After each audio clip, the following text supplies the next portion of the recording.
Hola, estamos otra vez de regreso. Ay, sí, ahorita nos acaban de oír y si alguien nos está viendo nos va a volver a ver. No es que queramos hacerles este tipo de bullying, pero estamos aquí para entrevistar a una activista oaxaqueña defensora de derechos humanos. Bueno, es que tiene con una trayectoria bastante extensa, respetable en el terreno, y que también pues ha sido últimamente reconocida en su labor. Pero bueno, primero que nada, Chiri, para la banda que no te conoces, ¿quieres presentarte? Hola, buenas tardes a todas y todos. Les invitamos a que continúen con este en vivo, que ya decía Rodrigo, acababa de terminar el noticiario, pero bueno, es parte importante de la labor que realiza y pues una felicitación y sobre todo la invitación para que puedan acompañarnos. ¿Qué nos puedes contar de ti, para la gente que no te conoce? ¿Qué te dedicas? ¿Qué onda? Bueno, yo soy defensora de los derechos humanos, soy comunicóloga social de profesión. Recientemente, como decías, fui nombrada dentro de las 50 personas que transforman a México por la revista Quién. La revista Quién cada año hace una selección una evaluación también de las personas que pues han tenido impacto positivo en nuestro país. Entonces, de alguna manera fui una de las elegidas, y bueno, es parte de la labor que también hemos realizado desde hace muchos años, ¿no? De poder reivindicar la labor de la defensa de los derechos humanos y reivindicar sobre todo la labor que realizamos las mujeres defensoras de los derechos humanos, las mujeres activistas. ¿Cómo evaluarías en estos momentos el peligro que enfrentan las mujeres defensoras? Es grave, realmente desde hace muchos años hemos visibilizado la violencia contra las mujeres en México. Yo recuerdo hace algunos años hablábamos de 6 mujeres asesinadas al día, actualmente son 11 mujeres asesinadas al día, y bueno, dentro de esas 11 pues también se encuentran mujeres activistas que muchas de ellas no son asesinadas, pero existen casos. Ahora mismo estamos en búsqueda de una defensora oaxaqueña también de Tlaxiaco, desaparecida. ¿Cuál es su nombre? Irma, no recuerdo ahorita el apellido, pero es Irma. Ahorita lo podemos buscar para también decirlo, mencionarlo, pero bueno, son algunas de las represalias, ¿no? La desaparición, los feminicidios, las agresiones, las campañas de difamación y desprestigio a través de las redes sociales, la estigmatización en las propias comunidades, etcétera. Todas esas agresiones pues son agresiones a las que nos enfrentamos por la labor que realizamos, que es una labor pues pública de alguna manera, que es una labor en contra de agresores potentes como lo son el crimen organizado, las empresas, los actores políticos, etcétera. En ese sentido, así, ¿cómo ves en general pues la actitud de las instituciones al respecto? Es decir, el ejército, la policía, el gobierno, ¿cada vez ayudan más o cada vez tienen a un sesgo más totalitario? ¿Tú cómo lo ves? Bueno, me parece que hay un trabajo muy importante todavía por hacer para justo reivindicar la labor de defensa de los derechos humanos y que las autoridades no la vean como una agresión per se, ¿no? Como una confrontación directa con las autoridades de todos los niveles, ¿no? Ya sea municipales, comunitarias, estatales y federales.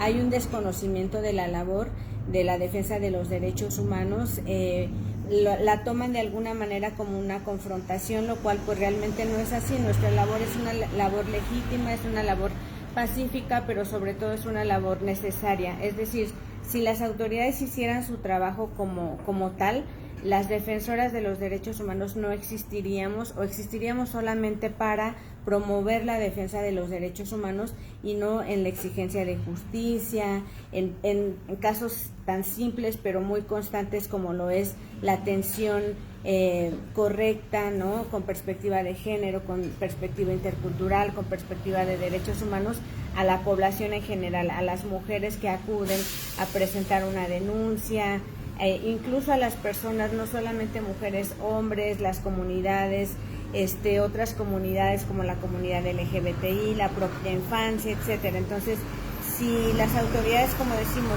hicieran su trabajo correctamente, adecuadamente, nosotras no tendríamos la razón de existir. Sin embargo, pues nos enfrentamos con acciones sumamente deplorables de parte de las autoridades, pues que de alguna manera es lo que fomenta nuestra labor y el acercamiento también de las víctimas hacia las organizaciones de la sociedad civil y hacia las defensoras de los derechos humanos. Lalo, una pregunta que tengas, comentarios sobre lo que nos acaba de comentar Siri. Primero que nada, bienvenida. Gracias, Lalo. Pues más bien escuchar, porque creo que parte del objeto de la tertulia es quizás, si tú lo consideras, tratar de visibilizar un poco más casos en concreto o esta labor que es tan fundamental para la sociedad, pero que no le damos la atención debida, ¿no? Muchas veces caemos en mucha apatía, en mucha indiferencia ante estas cosas y pues creo que tratando de recordar, ¿no? Aquí desde Ligas Revueltas ya hemos tenido algunas defensoras de derechos humanos y defensores también, entonces pues creo que es una labor también, porque si la sociedad participa, vamos a avanzar mucho más rápido, ¿no? Que estén aisladas y que estén solas de alguna forma en luchas que son sociales. Entonces yo creo que esa es una buena forma para que las autoridades empiecen a hacer lo que tienen que hacer, ¿no? La demanda popular, no solamente de un sector de personas que está comprometida. Entonces yo creo que esa es parte. Y sí, como el título de la tertulia de hoy, de una manera muy humilde, tratar de hacer un reconocimiento a las defensoras, a las mujeres defensoras de derechos humanos, ¿no? Bienvenida, ya a lo mejor sobre ahí, si me lo permites, podemos hacer alguna pregunta. Sí, por supuesto. Gracias. Atsiri, ¿cuándo empezaste en esta y por qué? Bueno, realmente yo empecé la defensa de los derechos humanos o el acercamiento con las violaciones a los derechos humanos y particularmente en contra de personas periodistas en el 2006, mientras yo estaba haciendo mi servicio social con esta organización internacional que es Reporteros Sin Fronteras. Ahí yo con Balbina Flores, que hasta hoy es la representante del México de Reporteros Sin Fronteras, pues realizaba el conteo, ¿no? Ahora sí que la talacha de todo lo que tenía que ver con los asesinatos en contra de periodistas en México. Entonces, después de que un periodista era asesinado, a mí me tocaba investigar, pues desde esta parte de comunicación social, de periodismo, quién era el periodista, de dónde era, contactar a la familia, muchas veces los pronunciamientos, las fotos, las acciones de presión que hacíamos en la Ciudad de México, con las fotos, ¿no? Las velas, las vigilias de estos periodistas. Y a mí me impactaba mucho el hecho en ese proceso de investigación, pues conocer que pues las personas periodistas dejaban pues ahora sí que en la indefensión a las familias, ¿no?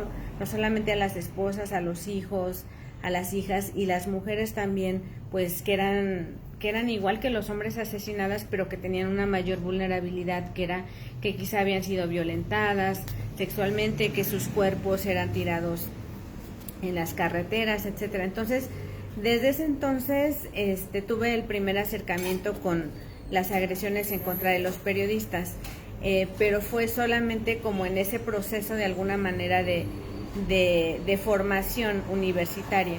Posteriormente, ya después de la universidad, en el 2011, hace 10 años, comencé a vivir o me fui a vivir a Tlapa Guerrero, en la montaña de Guerrero, México, que pues es también una población muy vulnerable. Es una de las poblaciones más pobres de nuestro país comparadas con el África subsahariana, en donde se encuentran niveles de pobreza graves, ¿no? Te estoy hablando de personas que no tienen qué comer, ¿no? Niños que, como Oaxaca también, pero quizá como con esos niveles de vulnerabilidad, ¿no? Donde los niños no tienen qué comer, comen, no sé, frituras, sabritas, dulces, la Coca-Cola que no sé, sorpresivamente no falta en esos territorios, pero que no tienen acceso a los derechos básicos, ¿no? A la educación, por ejemplo. Hay niños que recuerdo un caso donde tenían que caminar 40 minutos para poder llegar a al kinder, ¿no? A la escuela, al preescolar, y tenían que ir 40 minutos de ida, 40 minutos de regreso, exponiéndose pues quizá no a una inseguridad tan grave como lo es en las ciudades, pero sí a que pudieran tener accidentes, incluso automovilísticos, ¿no? Entonces conocí también la realidad de las mujeres indígenas, ¿no? Mujeres que habían sido violentadas sexualmente por militares, casos emblemáticos que han llegado a la Corte Interamericana, la defensa del territorio, ¿no? De las poblaciones indígenas en contra de las mineras internacionales, también casos de militarización, ¿no? Recuerdo uno de un joven que iba a migrar a Estados Unidos y pues él iba preparado con sus botas militares, ¿no? Para poder aguantar ese trayecto. Cuando hubo un retén a unos escasos minutos de Tlapa, él viajaba en un camión del sur, hubo un retén y los militares pues se molestaron porque tenían las botas también tipo militar y bajaron a unas personas que las querían retener, pero el chofer del autobús dijo, bueno, yo no me puedo ir sin todas las personas, a menos que tú me firmes. Los militares no quisieron firmar, devolvieron a todas las personas al autobús, pero al final balacearon el autobús y esta persona, Bonfilio Cruz Villegas, murió. Él murió y después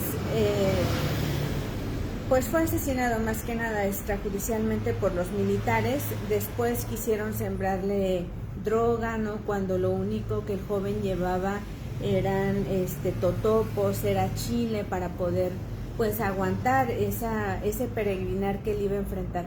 No pudo llegar ni siquiera a la Ciudad de México. Su sueño americano de alguna manera se vio truncado por la militarización que hay en nuestro país, y esos casos, esa realidad de alguna manera pues te trastoca la vida, ¿no? O sea, tú no puedes continuar, digamos, ejerciendo tu labor, tú no puedes continuar simplemente viviendo pues omitiendo toda la realidad que existe en nuestro país, toda la desigualdad, la discriminación que se enfrentan estados como México, como Oaxaca, y de alguna manera pues me abrió, digamos, un panorama de poder continuar ya no solo en el ejercicio de la comunicación social y del periodismo, sino también la defensa de los derechos humanos.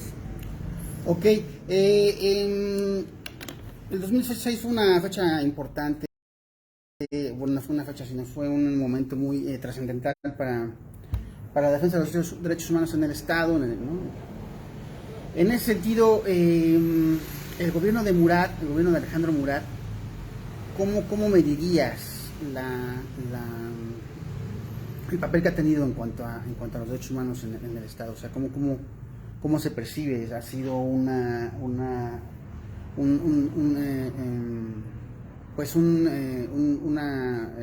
ir para abajo, una indiferencia, una negación por parte de las mismas autoridades, ¿no? Tuvimos a un fiscal general que hablaba mucho sobre que el feminicidio no era tal, sobre esto, sobre lo otro?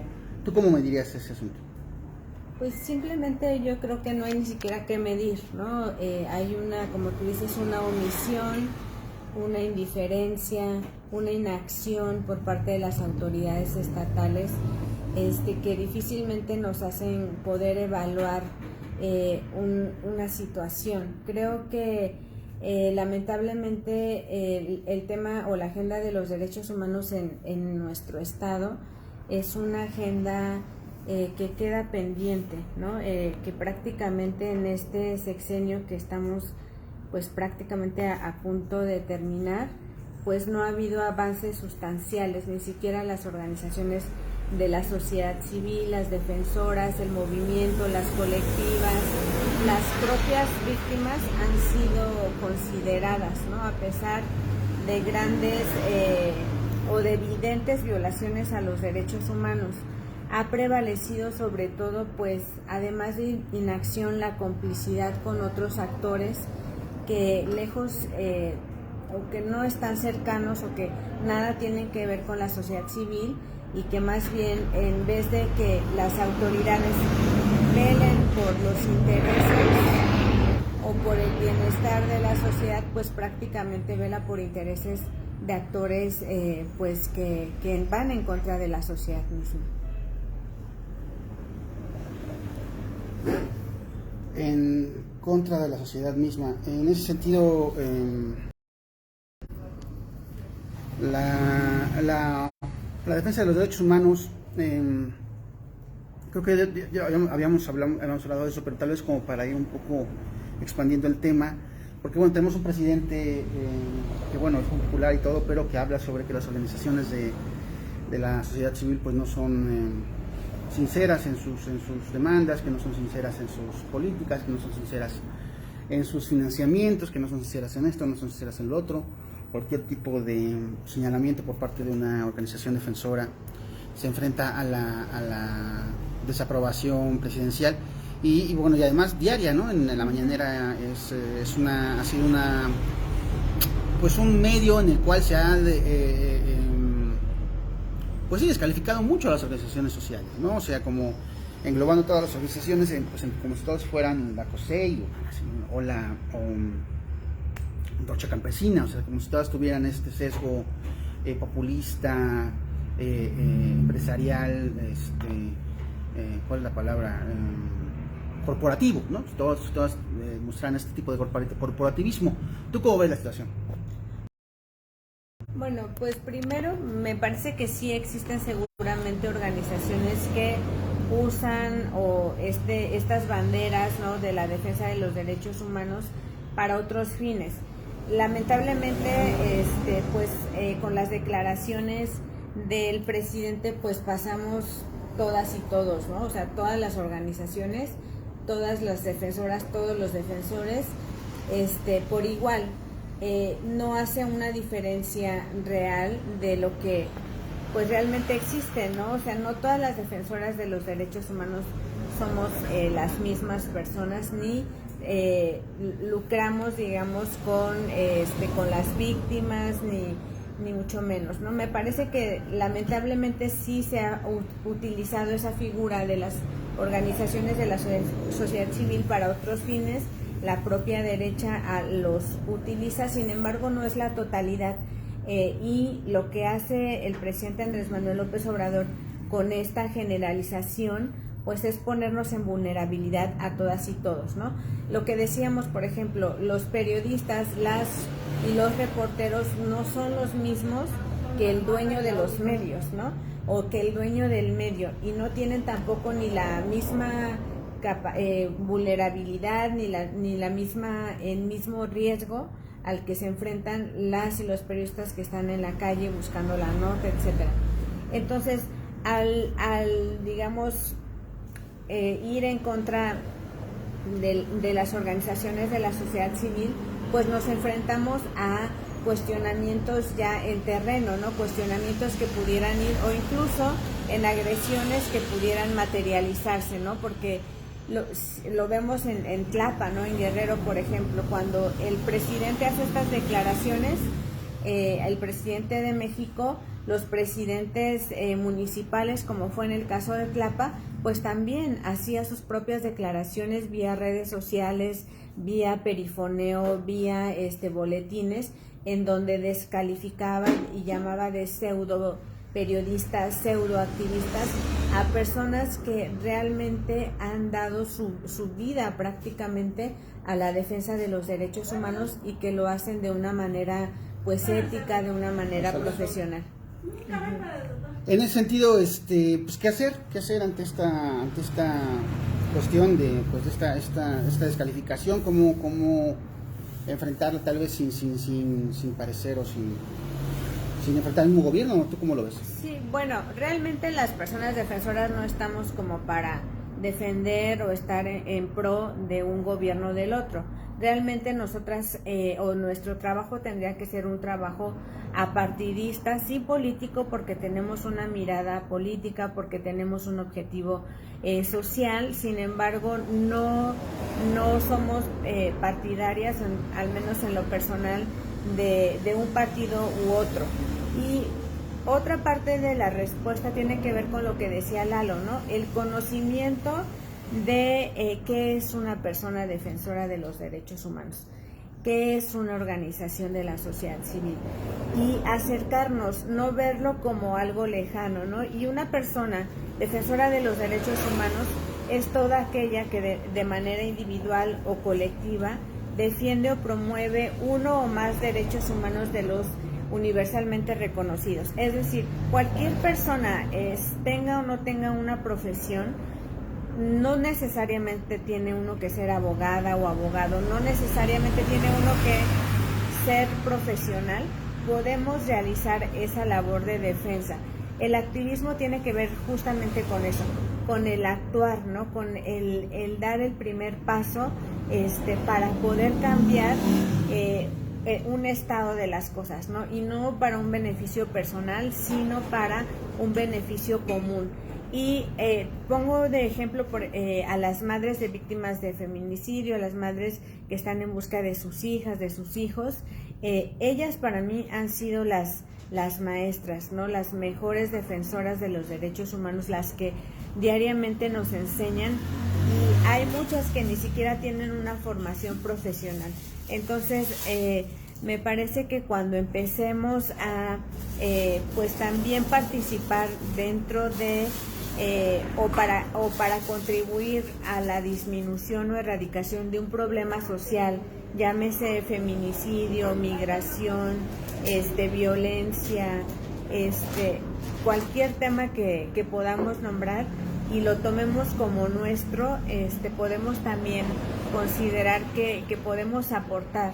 ¿Por qué? Porque quizá a lo mejor, yo como les digo, ¿no? Afortunadamente no tengo ni una persona desaparecida ni una persona asesinada, pero no la quiero tener, o sea, y por eso es que trabajo, ¿no? O sea, para que la realidad de las mujeres sea una realidad distinta a la que actualmente nos enfrentamos, a que las generaciones futuras no tengan que preocuparse de cómo voy a salir vestida hoy o no, a que las generaciones futuras se dejen de preocupar por si puedo llevar esto o no puesto, porque vivimos en un contexto de violencia donde sabemos que vamos a salir, pero no sabemos si vamos a regresar. Entonces, mientras sepamos, digamos, que lo que podamos hacer puede contribuir al futuro de otras personas, y que realmente no nos tiene que pasar ahorita, pero podemos trabajar para que no nos pase, porque pues cualquiera de nosotras puede ser o podría ser una de esas 11 mujeres asesinadas al día, o una de esas tantas personas que se asesinan, o periodistas al día. Mientras podamos contribuir de alguna manera, simplemente no difundiendo incluso lo que el mismo presidente dice, ¿no? De que todas son iguales, que las organizaciones no transparentan, etcétera. Pues el llamado quizá puede hacer a que haya una mayor transparencia en las organizaciones que reciben fondos. Hay muchas organizaciones que ni siquiera los reciben y que trabajan por mucho tiempo como van pudiendo. Entonces, pues eso, el llamado yo creo que sería ese, a conocer primero qué es una defensora de los derechos humanos, que puedan también tomar los pasos para poder hacerlo, que conozcan a las organizaciones de la sociedad civil que están en su comunidad, en su población, en su ciudad, en el estado, que sepan en qué pueden ayudar, y realmente pues también contribuir a no difundir pues todas estas, pues puede ser a lo mejor un simple video, pero ese video puede impactar negativamente. Pero ¿cómo difundir lo que el presidente dice todos los días y básicamente la política de Estado? No, bueno, masivamente pues él tiene su escenario diario, ¿no? Y para algo le funciona.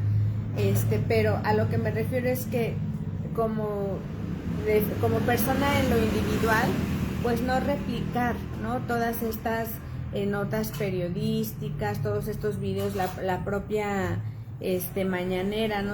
Cuando se habla de las agresiones o de cómo son las personas o supuestamente las personas defensoras y las organizaciones, porque la realidad es que no es una totalidad. La realidad es que existimos personas que trabajamos de manera ética, de manera profesional en la defensa de los derechos humanos para transformar la vida quizá de una persona, de una familia, pero que puede sentar precedentes a nivel estatal, a nivel nacional, incluso a nivel internacional, para que el acceso a la justicia, por ejemplo, a las mujeres en casos de feminicidio, por ejemplo, en caso de violencia familiar, etcétera, pues no quede impune, y que estos precedentes puedan servir a las mujeres que vienen atrás, lamentablemente con otros casos que tengan que ver con esa situación. Leí que recibiste, que la pandemia te agarró en Irlanda, ¿no? Sí. En Dublín. En Dublín, Frontline Defenders. ¿Nos puedes platicar sobre esta situación? Bueno, yo fui invitada en el 2018-19, no recuerdo, a Dublín por primera vez, una plataforma donde estuvimos prácticamente 200 personas, 250 personas defensoras de los derechos humanos. Hola. También otro defensor. Fui invitada con otras defensoras de diferentes países, y ese fue mi primer acercamiento, digamos, físico en Dublín. En 2020, en marzo, justo cuando la misma fecha en que declaran la pandemia mundial, yo estaba viajando de México a París y de París a Irlanda a una estadía de 3 meses. Pues no sabíamos mucho de cómo estaba la situación, pensamos que solamente pues era en China, ¿no? Como muchas de las personas, pero bueno, yo ya estaba ahí llegando esa misma tarde y pues como ya iba yo también como con la idea de quedarme 3 meses, pues no me regresé, ¿no? Porque realmente era también como correr el mismo, como no sabíamos mayor información sobre lo que estaba pasando, pensamos que, bueno, en el análisis que hicimos, pensamos que iba también como correr más riesgos si me regresaba, porque pues iba a tener que trasladarme a otros países, ¿no? Para poder regresar a México. Entonces, pues lo tomé realmente como una experiencia, un aprendizaje de poder compartir en un mundo totalmente distinto, pues lo que significó la pandemia por COVID-19. Lo tomé también como un momento para poder, tener un breve descanso, aprender, ¿no? Ver también las formas en cómo se afrontó ahí en Irlanda, también como, ¿cuáles fueron estas formas? Pues totalmente distintas, ¿no? Realmente, pues sí. ¿Hablas sobre el escenario de la ERI, del ejército republicano irlandés, o cuál es el escenario que hablas? Bueno, no, yo hablo, por ejemplo, específicamente de Dublín, ¿no? Donde yo estuve, pero también fueron las medidas que se tomaron en Irlanda. Las medidas fueron pues muy restrictivas, ¿no? Del gobierno de Inglaterra, ¿no? Del gobierno de Irlanda. De Irlanda. Son 2 países diferentes. O sea, está el Reino Unido que conforma Escocia, Irlanda del Norte e Inglaterra, y Irlanda del Sur es otro país independiente. Yo ahí estuve. Entonces, pero sí está al lado de Inglaterra. Entonces ahí pues era restrictivo, no podíamos salir, de hecho mis maestros fueron por mí, digamos, y cuando regresábamos en el coche no había nadie y me decían, bueno, es que realmente esto parece una guerra, lo percibimos como la guerra que hubo entre Irlanda del Sur e Irlanda del Norte. Entonces no podíamos salir a más de tantos kilómetros, no recuerdo, pero era así como que nada más podías ir al mercado y regresar. Sí, o sea, como que era un perímetro delimitado. Solamente se podía ir, o las personas que podían salir eran por cuestiones básicas, ¿no? Que era prácticamente la alimentación o cuestiones de salud, y hacer ejercicio era lo básico. Ya después, pues en ese entorno, pues lo que me quedaba era pues rodear, digamos, un perímetro corto, pero pues a mí me servía para conocer distintos lados, ¿no? Caminando, para caminar. Yo caminaba como 10 kilómetros diarios, y ya, que era como el límite. Creo que 5 primero y ya luego 10. Y ya después, pues mucha lectura, ¿no? Leí muchísimos libros en ese entonces. Con mis maestros tuve clases también, aprendí la cocina irlandesa, y bueno, fui muy afortunada en ese sentido, porque la familia con la que yo estuve es una familia pues muy también crítica, amorosa, con una visión también progresista, y bueno, de alguna manera pues influyó mucho en mí. Ellos recibían pues cierta cantidad en euros mensuales, lo que hacía que ellos no tuvieran que salir a trabajar, a diferencia de nuestros países, ¿no? De que pues aquí yo veía las noticias y era prácticamente que todo el mundo estaba en la calle, etcétera. Entonces los maestros mismos me decían, bueno, pues, pero ¿por qué pasa eso, no? Y yo les comentaba y les platicaba de la diferencia de nuestras realidades, ¿no? De que muchas personas pues tenían que salir para llevar el sustento diario, ¿no? Entonces creo que había una diferencia pues evidentemente muy abismal entre los países de primer mundo, de tercer mundo, como lamentablemente pues se catalogan en muchas ocasiones, pero que realmente pues también era importante evidenciar que existen diversas realidades, ¿no? ¿Cuál es la diferencia entre cómo abordan los derechos humanos en Irlanda, cómo los abordan aquí? Bueno, más bien, a mí me sorprende mucho como el tema de, pues, no solo en Irlanda, sino en otros países, me han dicho, ¿no? O sea, que no pueden creer cómo, por ejemplo en Cuba me decían, es que no podemos creer cómo hay desapariciones de 43 estudiantes, aquí no desaparecerían ni uno, ¿no? Siquiera.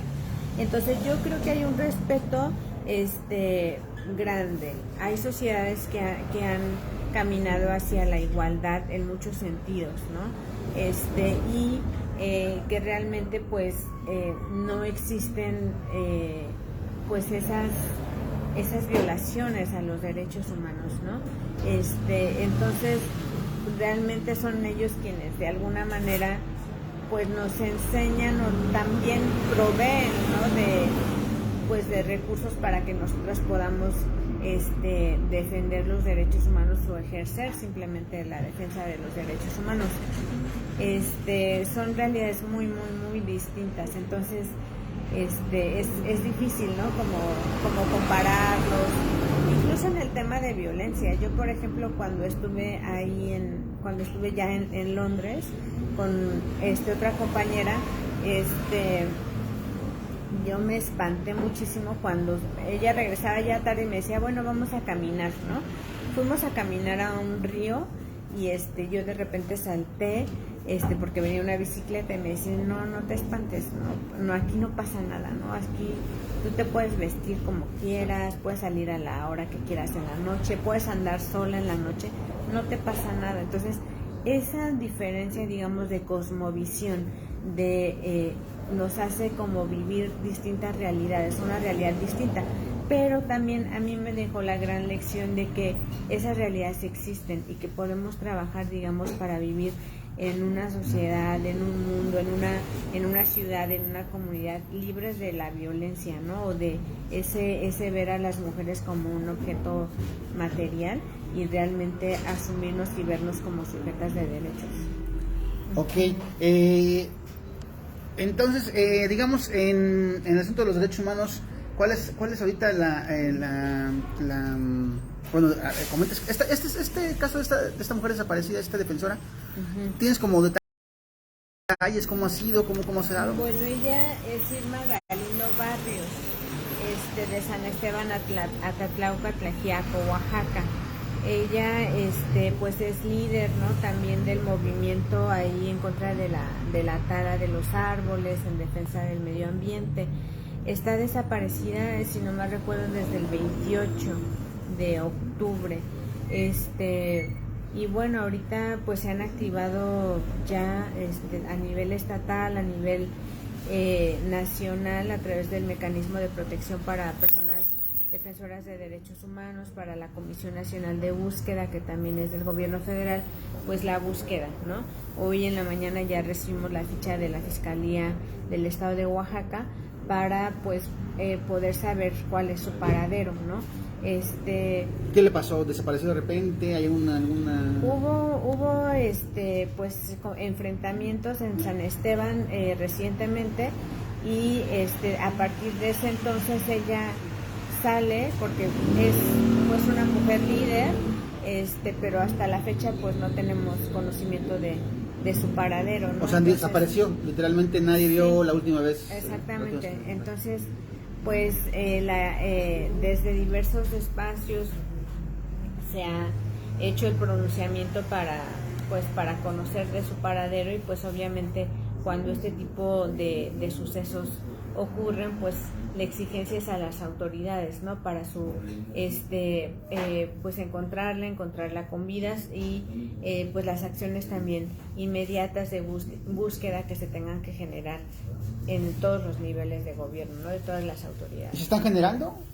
Pues realmente sí se ha trabajado para eso. Como decía, ya la Fiscalía está emitiendo la ficha, en el mecanismo a nivel federal también, en la Comisión Nacional de Búsqueda. Entonces estamos en ese proceso, ¿no?, de poder lograr saber qué es lo que ha pasado con ella. En este asunto, la coordinación de derechos humanos del gobierno del estado, pues parece que está a punto de desaparecer, ¿no? Pues lo que supimos es que recortaron de estos 30 o 300 empleos que anunció hace unas semanas Alejandro Murat que se iban a rescindir en el gobierno del estado. Bueno, no sabemos cuántos, no vamos a decir, pero básicamente desmantelaron a la comisión. La Defensoría de los Derechos Humanos del Pueblo de Oaxaca ha sido señalada por ejemplo, Erika Lili, que vino acá de Luna del Sur. Ella señaló, y otras voces han dicho lo mismo, sobre que ya es pues casi imposible que la Defensoría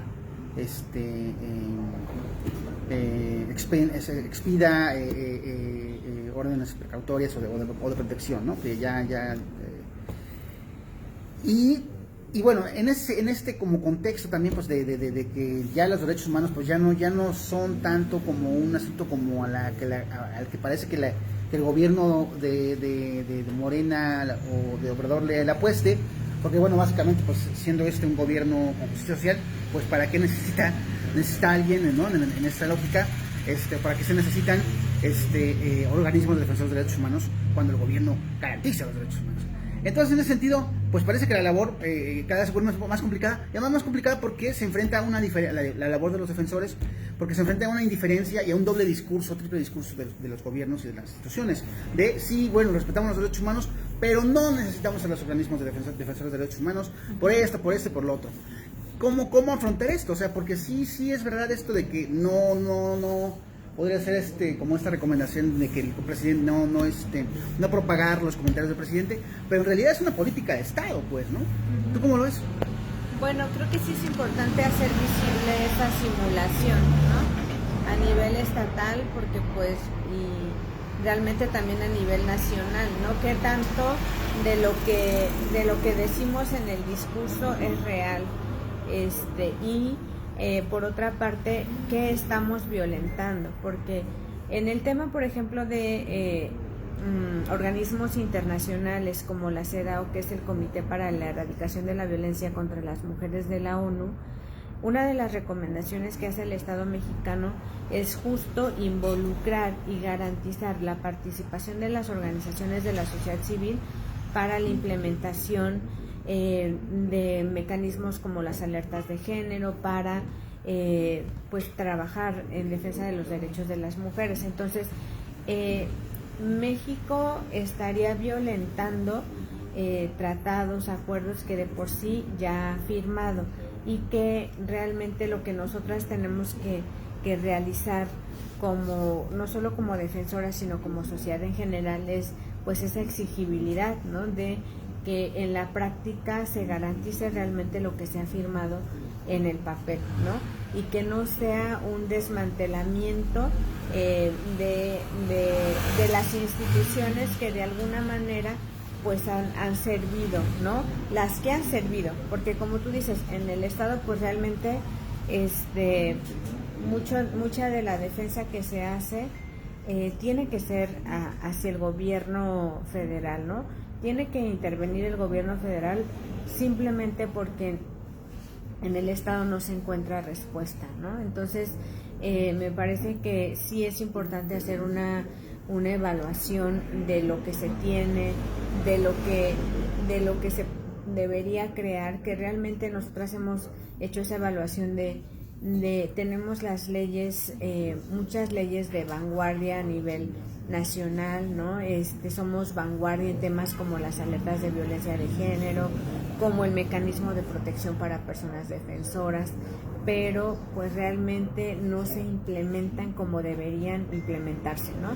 Y lo que valorábamos es si realmente ya tenemos pues esta parte de los de la ley y no se está cumpliendo, pues lo que tenemos que ver es cómo se sanciona a todas aquellas personas, funcionarias y funcionarios públicos que por acción u omisión obstaculicen la garantía de un derecho, la garantía del acceso a la justicia, etcétera. Entonces creo que vamos a ese nivel, porque realmente en cuestión de leyes, instituciones, pues somos vanguardia, ¿no? Incluso, por ejemplo, en Chile decían, bueno, es que ustedes tienen tantas instituciones, nosotras solo tenemos tales, ¿no? O mínimas, o mucho menos grandes, digamos, de lo que ustedes tienen.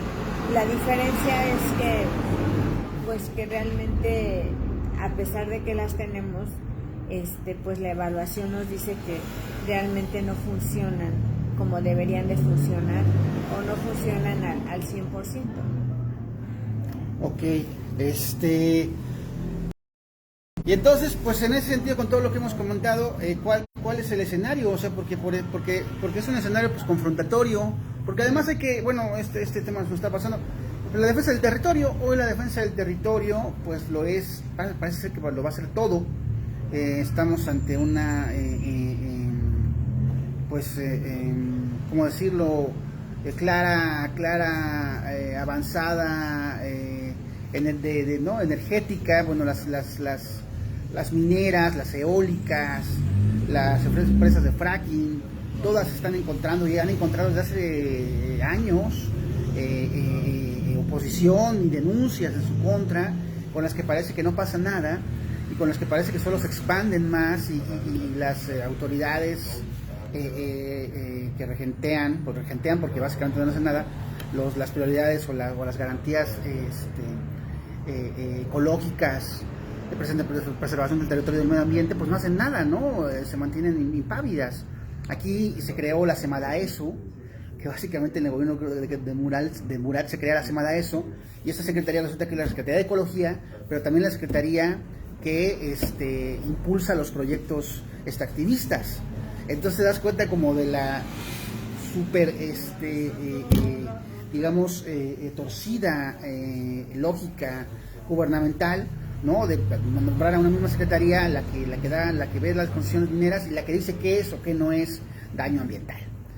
En ese sentido, ¿cómo se inscriben los defensores y las defensoras de derechos humanos qué tipo de medidas, de políticas, de alianzas deben estar buscando ya para garantizar su trabajo en un escenario en el que su trabajo pues va a ser irremediablemente cada vez más, o su labor va a ser cada vez más exigida, y pues que no hay garantías de nada a su alrededor. Sí, hemos realizado diversos diagnósticos tanto a nivel nacional e internacional, y justamente las personas que defienden la tierra y el territorio son las personas que se encuentran en mayor vulnerabilidad. Uno, por el contexto geográfico en el que se encuentran, ¿no? Contextos rurales, contextos alejados, en donde pues para acceder a una instancia pues tienes que caminar o tienes que viajar mucho tiempo, ¿no? Para poder lograr presentar una denuncia, para lograr incluso hacer una conferencia de prensa, informar de lo que está pasando, etcétera. Por otra parte, los actores que tienen que ver no solamente con los actores empresariales, ¿no? Los que tienen como el objetivo principal, ¿no? Ya sea de una minera, de una eléctrica, etcétera. Sino también, pues como dices, ¿no? Los actores gubernamentales, que son muchas veces quienes se coluden, ¿no? con este tipo de actores para lograr su objetivo, ¿no? Con las fuerzas incluso policiales, y también con las mismas personas de las comunidades, ¿no? Lamentablemente el hecho de generar división en las comunidades es una práctica que es permanente, ¿no? Que es permanente en este tipo de situaciones, ¿no? Hemos tenido, por ejemplo, casos en donde a las propias defensoras, ¿no? Que defienden la tierra y el territorio, las empresas, las propias autoridades pagan para que haya boletines en la propia lengua, ¿no? En la lengua de las defensoras, y pues haya una campaña de difamación, de desprestigio que genere un odio en contra de estas personas defensoras, que como dices no son una persona o una organización en lo individual, sino que hablamos de comunidades enteras, ¿no? Que se enfrentan en las afectaciones, ¿no? Sin embargo, hemos tenido también experiencias muy emblemáticas, ¿no? En el caso, por ejemplo, de la minera de Carrizalillo, cerca de Iguala, Guerrero, en donde la propia comunidad pues se unió para que ya se había concesionado, ya realmente no se pudo hacer más porque se quitar esa concesión, pero se llegó a un acuerdo en donde la minera, pues además de pagar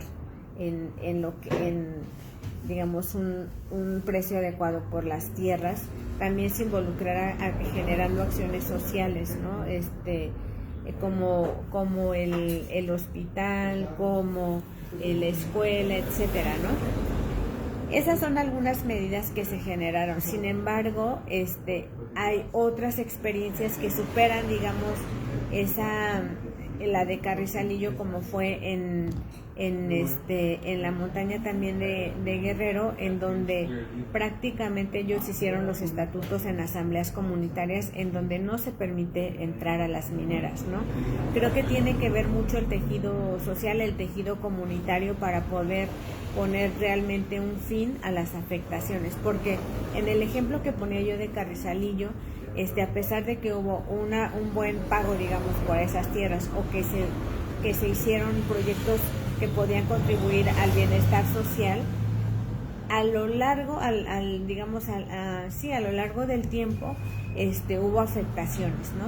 La propia mina generó que hubiera embarazos, partos prematuros, ceguera, sí, las cegueras, las afectaciones en la piel. Entonces, nada, digamos, del dinero del mundo,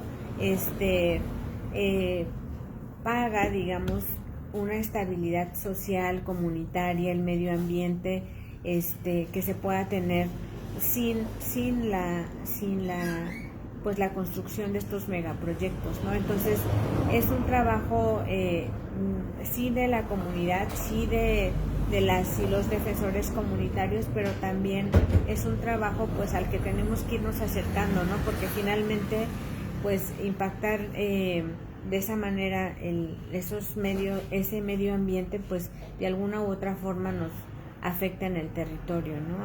A todas y todos. Muy bien. Bueno, pues acá tenemos algunas personas que quieren echarse un comentario. Un comentario sobre lo que estamos hablando. No he escuchado, pero bueno, yo quiero aprovechar para felicitar a Cindy, ¿no? Ajá. Una gran defensora de derechos humanos y bueno, pues haber coincidido aquí, venimos con un compañero a tomar un café y pues encontrar aquí la grata presencia de Atsiri y pues mi reconocimiento también por su ardua labor ¿Cómo ves la defensa de los derechos humanos. Pues es una práctica, digamos, de más de muy alto riesgo, de un mérito impresionante en el contexto pues, nacional en que nos encontramos, ¿no? Indispensable la labor de las defensoras de derechos humanos. El reconocimiento para Atsiri, felicidades. ¿Un comentario? ¿No? ¿Está bien? Felicitarle igualmente a este compañero. Muy bien, muy bien. Pues sí, es una labor imprescindible en esos momentos. Y bueno, podemos hablar de este reconocimiento que mencionaban. ¿Cómo? Sobre este reconocimiento, cómo fue, cómo sucedió. Pues realmente fue muy sorpresivo, ¿no? Sí recibí una carta por parte de la revista Aquí en donde me informaban, ¿no? Que habían hecho una selección, bueno, que hay un jurado, ¿no? Es un jurado compuesto por personas destacables también a nivel, pues, de todos los niveles, ¿no? Cultural, social, empresarial, organizaciones de la sociedad civil, periodistas, arte, teatro, cine, y hicieron como un primer listado de 100 personas, y de esas 100 personas escogieron a 50, y bueno, dentro de esas 50 personas estoy yo, ¿no? Como una de las personas que ha contribuido a la transformación social en nuestro país. Está, por ejemplo, otra compañera, ¿no? ¿Quién? Wendy Figueroa, de la Red Nacional de Refugios, ella es la directora de esa red. Está también, por ejemplo, Erendira Ibarra, que es una activista, defensora, es hija de Epigmenio Ibarra, y bueno, ella, independientemente de eso, pues ha generado una trayectoria social también. También está Eugenio Derbez. Está Eugenio Derbez también. Sí, varias personas. ¿Esta es la segunda vez que sucede o ya lo pasado? No, es la primera vez. Pero había habido otra mención, ¿no? ¿Otra revista? En esta misma revista hace 2 años, me parece, nos seleccionaron a mujeres defensoras que trabajamos en defensa de los derechos de las mujeres, y también junto con mis compañeras estuvimos presentes en la portada del mes de diciembre del 2019, me parece. ¿Qué tan importante es este tipo de reconocimientos viniendo de una revista? Pues básicamente, pues que entrevista y está al tanto de lo que hace la socialité mexicana. Fíjate que nosotras como defensoras, y en lo particular y desde el Consejo también del Mecanismo de Protección para Personas Defensoras, hemos pugnado más bien por el reconocimiento de la labor, ¿no? Estamos presionando para que exista una campaña nacional de reconocimiento a las defensoras y los defensores y periodistas que venga desde la presidencia pues de México. Estamos en eso, y hemos tratado como de visibilizar nuestra labor, porque muchas veces las mujeres hemos estado invisibilizadas, a pesar de que hemos estado en diversas luchas históricamente hablando, pues somos relegadas, ¿no? Y el que venga, digamos, de este espacio, que es un espacio, como tú dices, pues de alguna manera, pues en el que muchas veces no estamos las organizaciones o las propias defensoras, pues me parece que es importante que en estos espacios también se reconozca, se visibilice nuestra labor, y sobre todo pues acompañada pues de otras personas que también en diferentes áreas pues contribuyen a una transformación social. ¿Se le debe pedir, exigir a la iniciativa privada, la poderosa iniciativa privada de este país, algún tipo de compromiso con la protección de los derechos humanos? Pues tendrían que, porque como decíamos, la defensa de los derechos humanos no es una cuestión individual, sino es una cuestión que trasciende lo individual, que se dirige hacia lo colectivo. y no luchamos por un bien personal, sino por un bien social, y que justamente en ese sentido pues tendrían que estar involucrados. ¿Cuántas defensoras, defensores, bueno, defensoras en específico han desaparecido, sido asesinadas? Ahí tienes como una Mira, estimación. el listado ahorita no lo tengo como tal de cuántas han desaparecido, pero existen. Yo recuerdo, por ejemplo, un caso de mi compañera Eva Alarcón y el compañero Marcial, no recuerdo si González o García, del estado de Guerrero, de Coyuca de Catalán. En el 2011, en diciembre, ellos se dirigían a una manifestación con Sicilia, del Movimiento por la Paz, cuando iban en un autobús también, cuando fueron bajados por policías municipales, y adelante estaba el ejército mexicano. Ellos defendían la tierra y el territorio, el medio ambiente, estaban también en contra de la tala de los árboles en la sierra de Guerrero, y desde ese entonces están desaparecidas, ¿no? Asesinatos. ¿Hace cuánto? En el 2011, en diciembre del 2011. Y entonces, pues es una realidad lamentablemente cotidiana que ya no queremos que sea así, ¿no?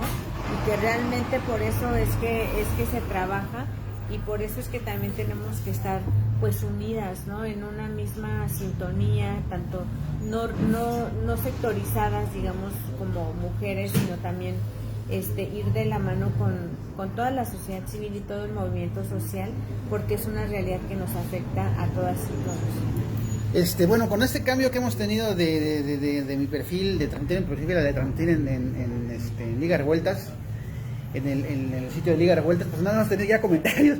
Ya por fin tenemos un comentario. Gema Jiménez, tenemos comentarios de la gente que nos veía, ¿no? De que nos ve.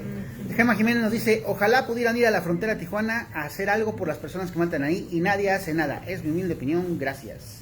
Tijuana está muy ruda la cosa, ¿tú sabes algo?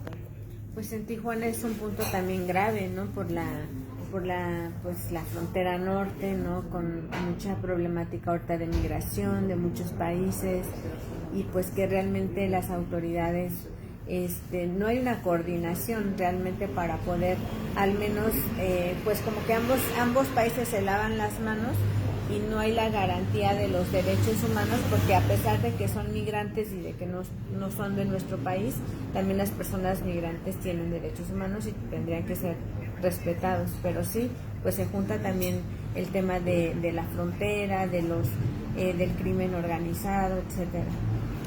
Ok, pues sí, está complicado, y además que complicado, pues es como muy confrontatorio el escenario actual, ¿no? Todo lo que hemos platicado. En ese sentido, cómo poder,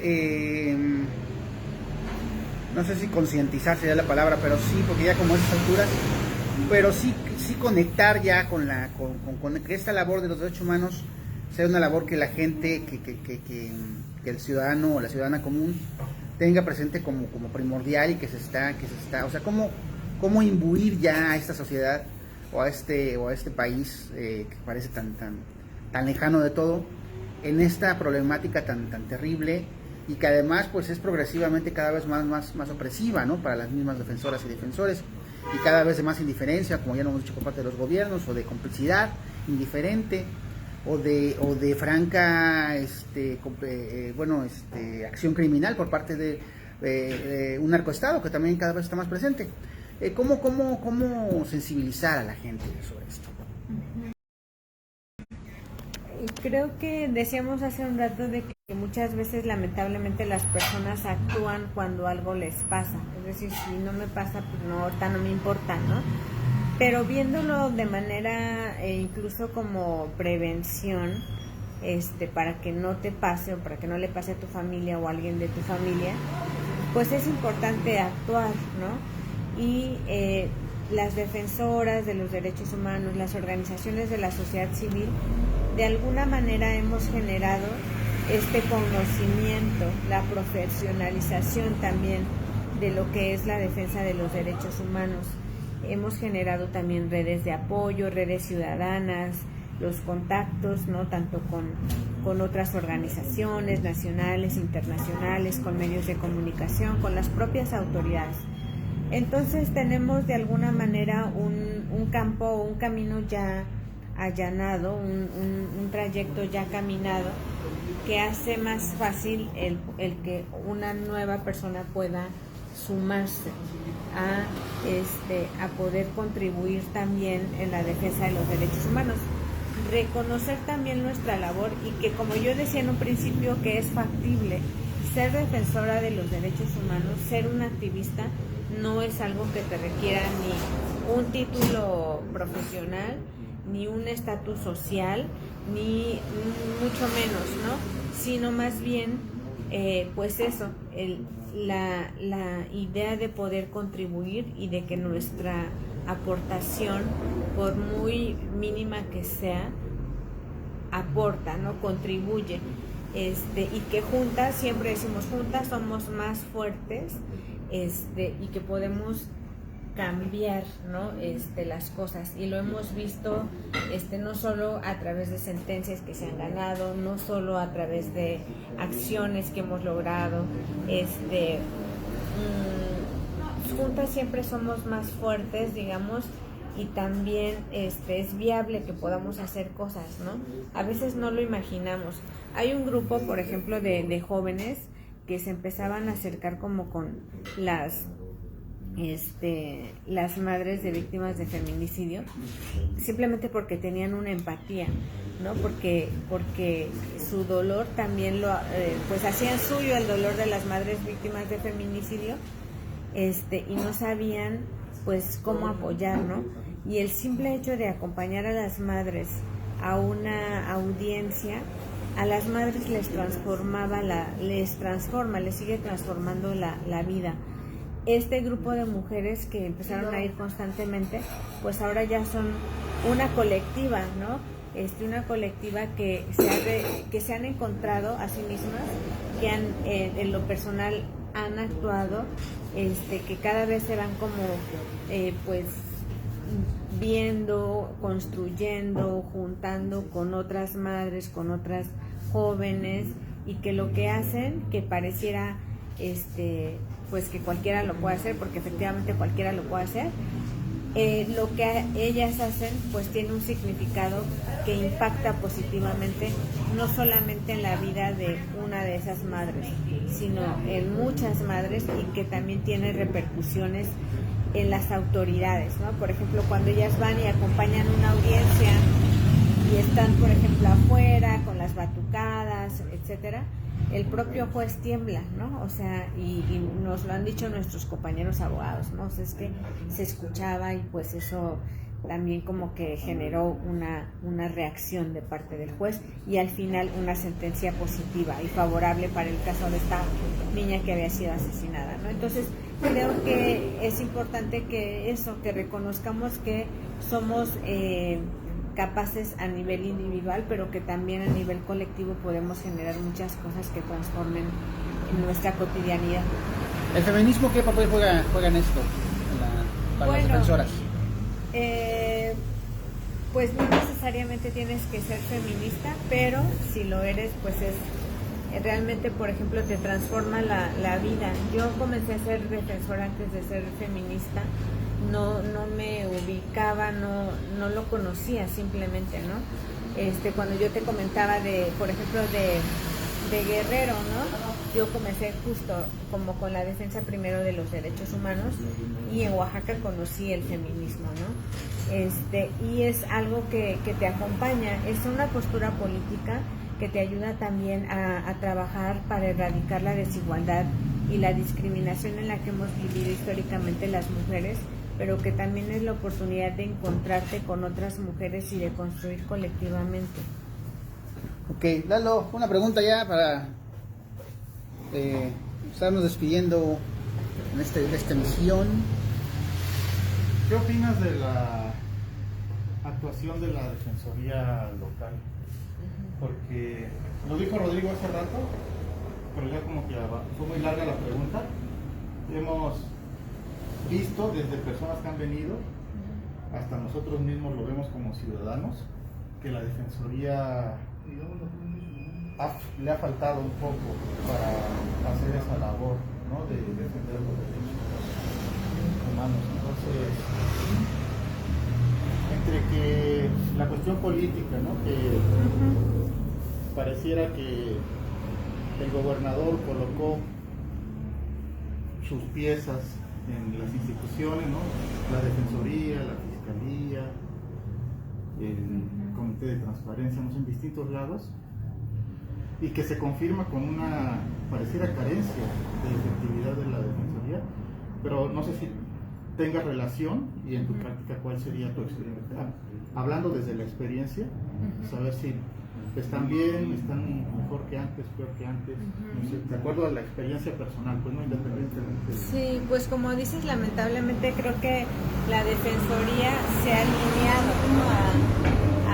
a un gobierno, y no tendría que ser así. O sea, la Defensoría tendría que ser, como su nombre lo dice, respondiendo a las necesidades del pueblo de Oaxaca, no a las necesidades de un gobierno actual, ¿no? Entonces creo que es evidente, ¿no? La sumisión de alguna manera de esta instancia, pues que no ha tenido la labor del defensor, como la de Bernardo Rodríguez Alamilla, ¿cómo la calificarías? Realmente creo que sí hace falta una contundencia mayor de parte de no solo del defensor, sino de la Defensoría en general, para poder realmente realizar su labor, ¿no?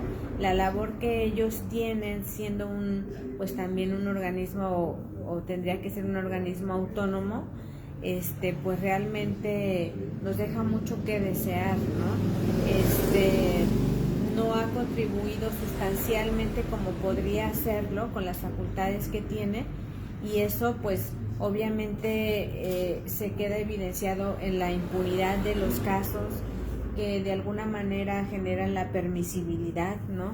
La permisibilidad para mandar ese mensaje a los actores, a todo tipo de actores, de que puedes violentar a una organización, que puedes violentar a cualquier persona, que puedes violentar a las y los defensores de derechos humanos, y no pasa nada en Oaxaca. Oaxaca ocupa dentro de los 5 primeros lugares de agresiones en contra de periodistas, de personas defensoras, y también es uno de los primeros lugares en donde el grado de impunidad es mayor, ¿no? Y donde también se agrede a las mujeres, o sea, violenta a las mujeres con armas de fuego, ¿no? Entonces eso nos habla de una realidad que enfrentamos las mujeres y que se enfrenta Oaxaca como sociedad. Entonces creo que la labor del defensor, de la Defensoría, tendría que ser más contundente y apegada a pues realmente al objeto con el que fue creado, y no, digamos, a la sumisión de las autoridades estatales. Y luego, cambiando de tema,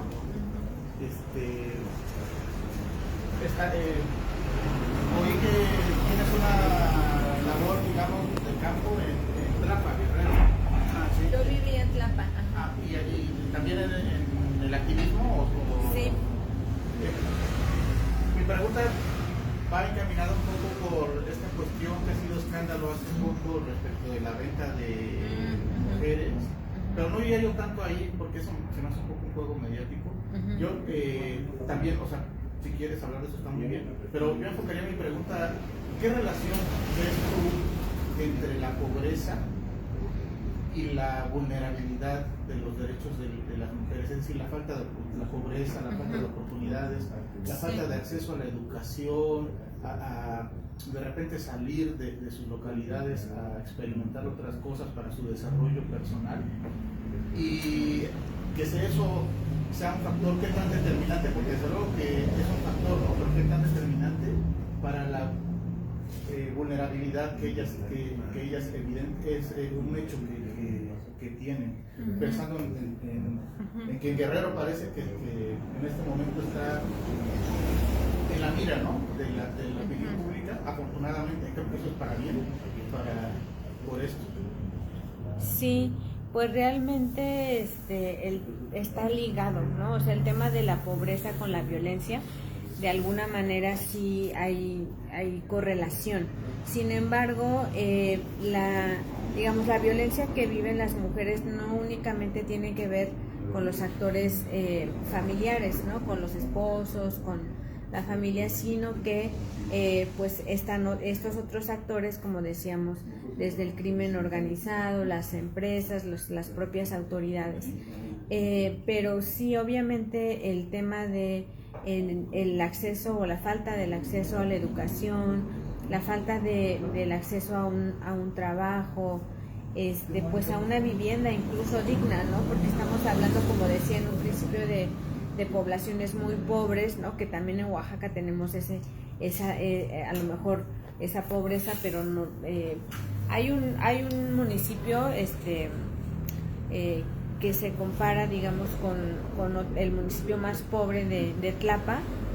Ahorita no recuerdo cómo se llama, pero que es de las Flores, Coicotán de las Flores, aquí en Oaxaca, y Cochuapa el Grande en Guerrero. Entonces, ese nivel de pobreza pues realmente somete a las mujeres, ¿no? O sea, las mujeres ahí no tienen el poder de decisión como lo podemos tener las mujeres que hemos pues ya transitado por un proceso de educación, ¿no? Una educación. Por eso para mí el hecho de que una mujer pueda tener el acceso a la educación, el trabajo que hacen, por ejemplo, organizaciones como el Fondo Musalem, etcétera, aquí en Oaxaca, es importante, ¿no? Porque si las mujeres siguen pues sometidas de alguna manera, no tienen opción, o sea, no tienen ni siquiera el poder de decir sí o no. Ok, pues sí es el llamado, ay sí, ¿no? Siempre ya para financiar, el llamado sería, el llamado también es como que nos vayamos de una vez interiorizando en estas problemáticas que acabamos de platicar, ¿no? Que cada vez son, y cada vez, y cuando digo cada vez pareciera que antes no lo eran, pero siempre lo han sido, pero hoy son más presentes que nunca, porque básicamente el sistema o aquello que nos garantiza nuestras libertades individuales en este país cada vez está más acéfalo y extraviado. Entonces, en ese sentido, ¿cuál sería finalmente, bueno, o si quieres comentar algo que no se te haya comentado, algún tipo de situación, pero cuál sería el derrotero a venir en cuanto a la procuración de derechos humanos en este país? ¿Continúas en consorcio? No, ya tiene años que yo salí de consorcio del 2016. Yo trabajo actualmente en el Observatorio Ciudadano Nacional del Feminicidio, que somos una red ciudadana de 43 organizaciones en 23 estados del país, y con Frontline Defenders, que es la organización internacional para la protección a personas defensoras de derechos humanos. Y entonces, en ese sentido, ¿cómo se viene lo que viene? Pues es complicado, pero justo el tema que decimos siempre es pues no perder la esperanza y no darnos también como por ya dar todo por perdido. Creo que la labor de defensa es algo también una labor noble que nos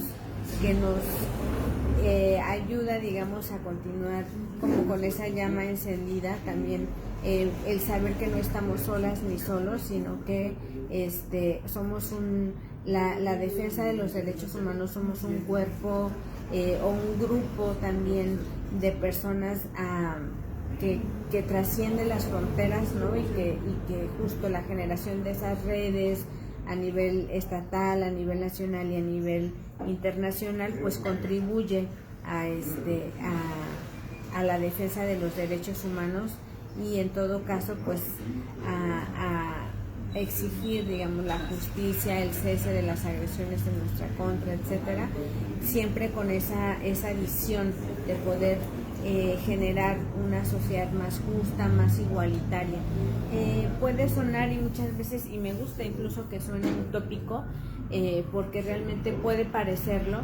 Sin embargo, el tema de la contribución cotidiana, diaria, desde los lugares en los que nos encontremos, hace también la diferencia de muchas realidades. Y mientras, digamos, tú le puedas a lo mejor cambiar la vida, simplemente el pensamiento a una persona, o puedas contribuir a que genere otra pregunta o se genere la posibilidad de otras realidades, pues creo que también contribuimos de alguna manera a nivel individual y también buscando transformar a nivel colectivo. Pues muy bien, Atsiri, en esos momentos en el estado con las pues ya con el proceso para que haya precandidato por Morena, que bueno, que dice que va a ganar las elecciones, que todo eso apunta. ¿Cuál es el nivel de los derechos humanos o el nivel de la Procuración de Derechos Humanos en estos momentos en el estado? ¿Cómo lo miden? Bueno, yo creo que tienen un